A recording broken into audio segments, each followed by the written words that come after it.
Guys, it's your girl D and I'm back again with another video. I hope all is well. If you guys don't know who I am and this is your first time here, I am Mon'e and welcome to my channel. So as you can tell from the title of today's video, we're going to be talking about how to enjoy your own company. We don't want to think about the fact that sometimes enjoying your own company is hard. We want to distract ourselves with social media and taking mindless content. Like literally we're just scrolling mindlessly, watching things mindlessly.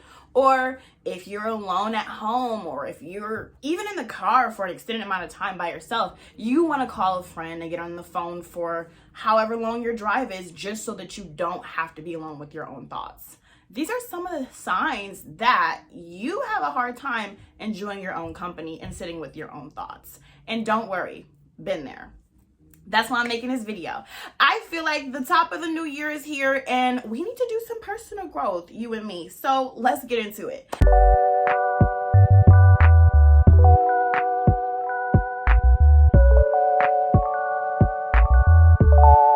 Okay, so one of the first things that really helps me enjoy my own company is really setting the atmosphere. I want my space to be comfortable and enjoyable for me to be in. Now, it's subjective on what's comfortable or what's not comfortable from one person to the other. But I put a list of some general things that I think will help you guys get more comfortable in your living space. Making your environment enjoyable to be in is essential to learning how to enjoy your own company, because when your environment or your space is a mess and it's not aesthetically pleasing, it affects your mind. It makes you feel all cloudy. When your place is out of order, it makes you feel out of order. It's hard to sit in mess. It's hard to enjoy your own company when you can't even enjoy the place that you're walking around or sitting in. It just makes you want to get out of there. Now, if you do live with a bunch of people, or you're kind of in between spaces right now, you don't have your own set space, maybe you could find you a quiet place in the environment you're in and set it up to your liking. Or maybe you can find you a nice, safe space outside of the environment that you're in, whether it be a nice coffee shop or a park or your car, and really get that space set up to be your quiet space. But for those of you who do have your own space, whether it's with a roommate or by yourself, this is what I think that we should really be doing if you're not doing it already. Number one, making sure the place smells to your liking. Make it enjoyable to be in by making it smell good.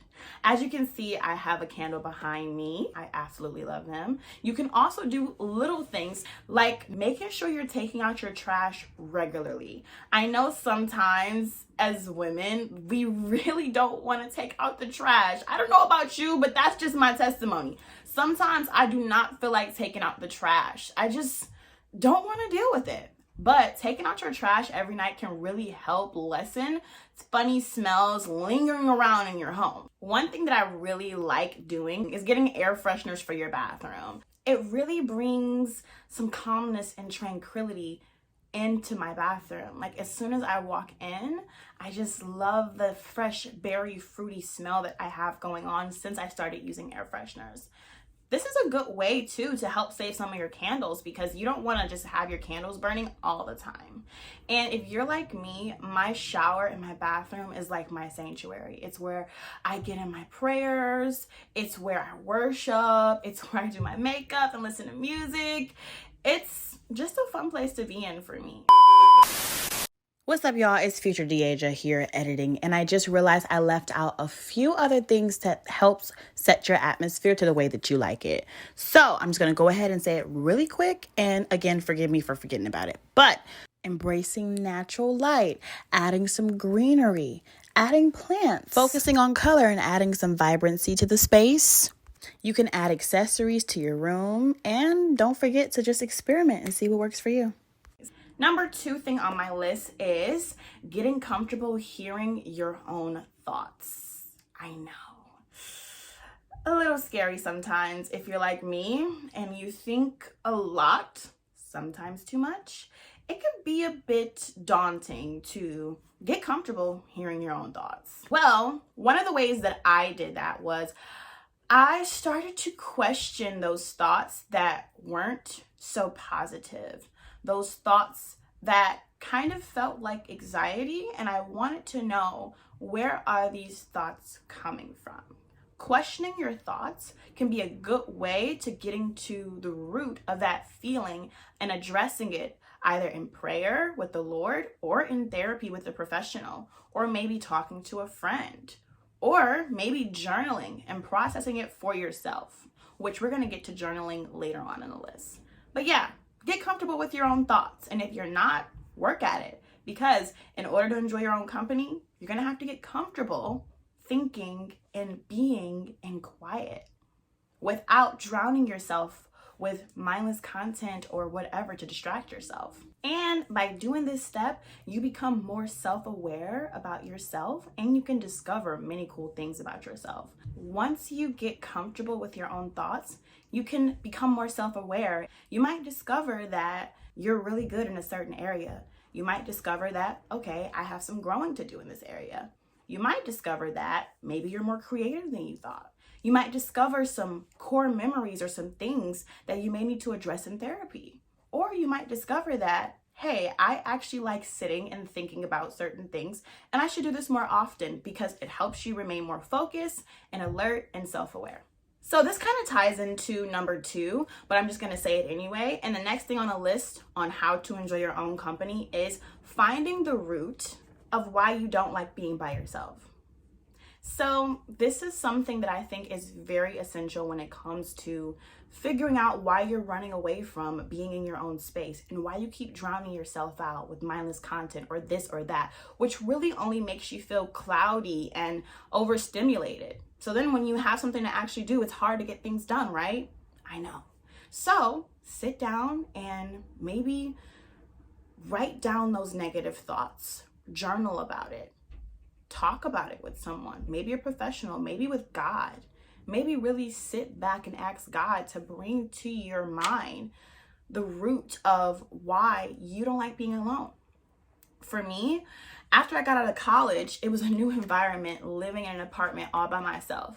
I didn't have the noisy environment of college campus living, and it was a shift. Before college, I was living in a house with a lot of other people. And so being by myself was always something I thought that I wanted. So I was so excited to get my own apartment. But when I did get my own apartment, I realized that most of the time, if I wasn't watching TV or listening to music or talking on a phone or whatever, this is how it sounds to be in your place all by yourself.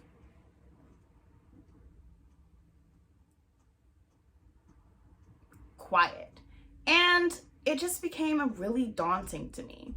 So I realized that over time, after I journaled and got in therapy and really challenged myself by getting off of social media as much and not being consistently watching something on YouTube or a show on Hulu or something like that, I realized that I did not want to be by myself because I was so used to being around people. And I realized that I was still dealing with anxiety in some areas. I also realized that I was still comparing how it is to live by myself with how it was to live on a college campus. I was thinking like, well, this is boring and I have nothing to do. I wasn't really trying to transition into the season God has me in. Therefore, like I said, I started distracting myself, and it was hard for me to focus and really get things done. And I always felt like I had to call someone or go somewhere or be doing something super exciting. So once I got to the root of that, I was able to challenge myself by getting off social media, which you can do too. You can challenge yourself by, after you figure out what the root of this thing is, you can challenge yourself by journaling, talking to someone, praying about it, getting in the presence of the Lord and really meditating on scripture and trying to get past whatever it is that's bothering you. You can challenge yourself by getting off of social media as much. But yeah, challenging yourself and finding the root to this issue is really going to help you get free from this issue, setting you back and making it uncomfortable for you to be alone. This is number 4. Trying different activities besides scrolling. So I've mentioned taking in mindless content and scrolling a lot. And I know I've been kind of repetitive with that, but that's because that's what we do all the time now. It's really starting to really bother me that that's all we do. So I've been challenging myself recently, and I've actually haven't been on Instagram or TikTok for weeks. In this time, when you take time away from doing something else besides containing social media that's not helpful to you, you can try different things, like maybe journaling, which is something I mentioned before. Journaling is a very therapeutic and enjoyable thing that can help you process your thoughts.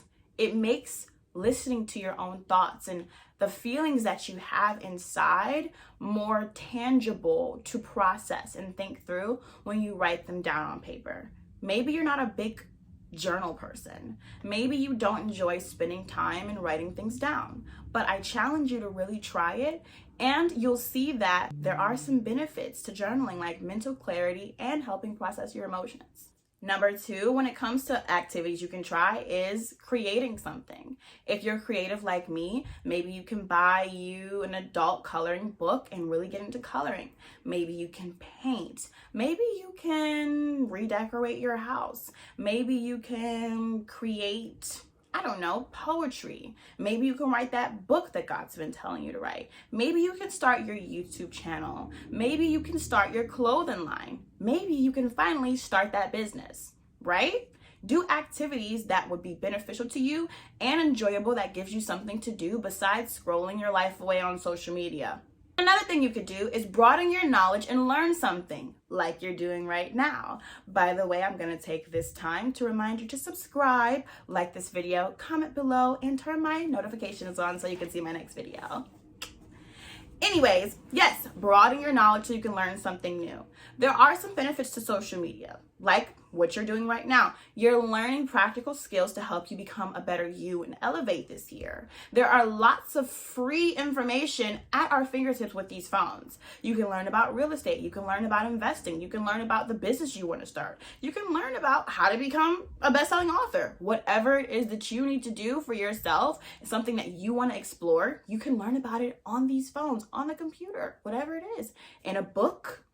You don't just have to read you don't just have to get on social media or the internet to learn. You can read books. And the next activity that you can do to help you enjoy your own company is really getting into self-care. Just because you're alone and you might not be doing anything extravagant doesn't mean that you can't spend the time to get your nails done. If you don't have the money, buy you some press-ons or do your own nails just so you can have something fun on your nails to look at, to enjoy yourself. And I'm not saying that everything is about looks, but self-care and taking care of yourself as a woman is enjoyable when you put the extra time in. Maybe try a different aesthetic. Do something to your hair. Do your eyebrows or try different things with your makeup. Really put in an effort when you're getting dressed, even if it's just to go to the store, just because it's fun. Doing self-care things like skincare baths and taking bubble baths, and even some of the things I mentioned, like reading self-care books or taking in self-care content or self-help content, could be beneficial to you. And the more you take care of yourself, the more you feel loved by yourself.